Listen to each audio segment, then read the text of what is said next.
Gosh, what a crazy semester, right? Oh yeah, totally. It's weird to think that classes are coming to an end. I agree.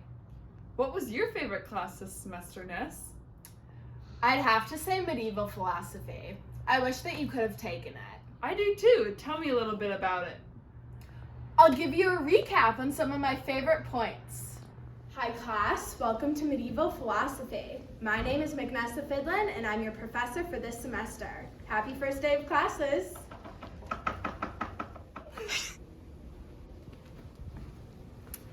Today I will be discussing matter and form. To break this down further, form impresses itself onto the object's sensory power. There is no such thing as action at a distance. There must be some connection and continuity between an object and the perceiver. Can you show me an example of this? Yes, of course I can. Take, for example, this tree that I drew right here. This tree's form impresses itself onto your sensory power, but the tree itself cannot impress onto you. Your eyes do not turn green, and your eyes do not start growing leaves. That makes a lot of sense. Thanks for that clarification. Additionally, one recognizes things through your cognitive experience. Your cognitive experience is what helps you create an internal image of memory. So, your cognitive experience is what allows you to recognize your dog, Rocky, from other black labs that you may see.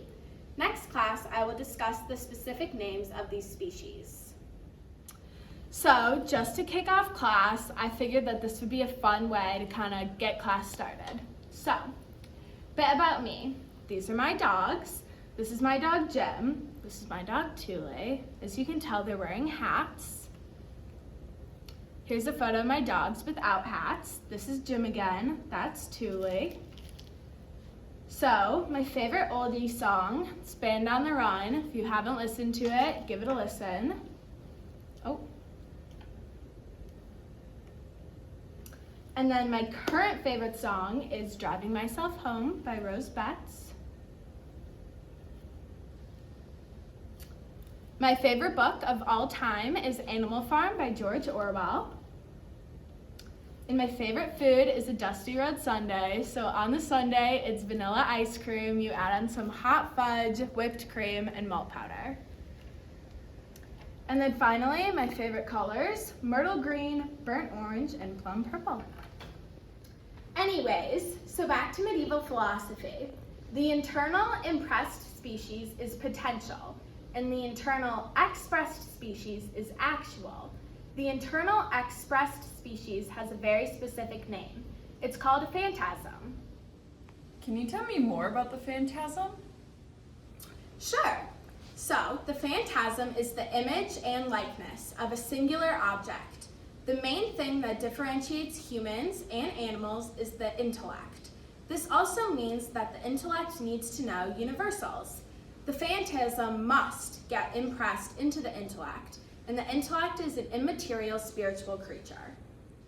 That really clears up my question. However, now I'm kind of confused on how the phantasm gets carried to the intellect. Well, that's the subject of our next week's lecture.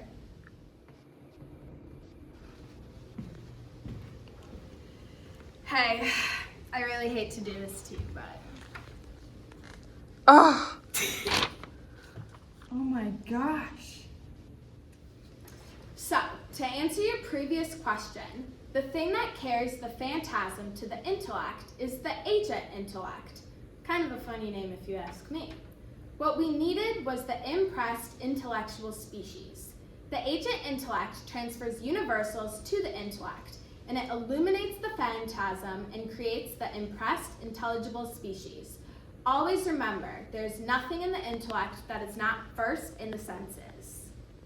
Can you map this out just a little bit more clearly for me? Of course I can. So, on this side, you have the external. And under the external, we have the impressed. We have the expressed. And down here, we have the actual.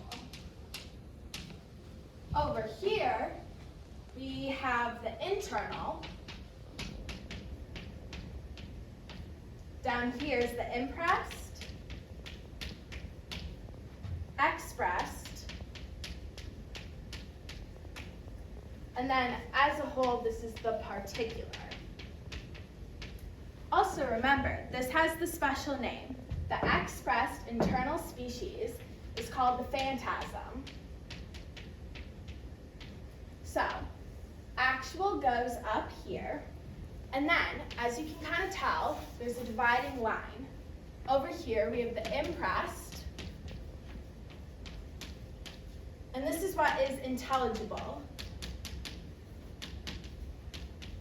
Down below, we have the expressed, and this is another term. It's called the concept.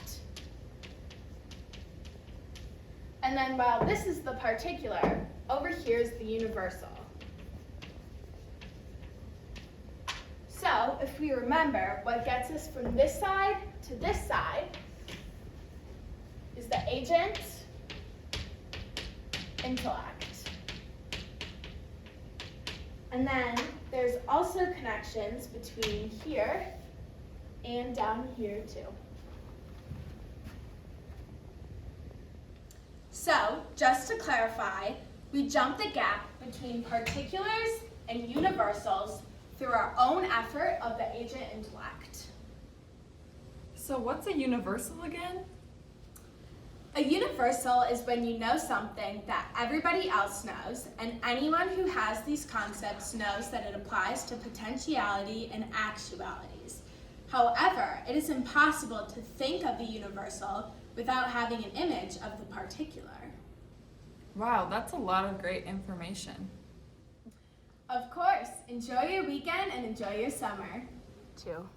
Wow, it really sounds like you really liked medieval philosophy. And it's cool that you were able to take your interest in philosophy and put it into a more specific topic. That class sounded like a blast. Of course. I'm so glad that I was able to teach you a little bit about this class. I hope you enjoyed the video. Happy finals week.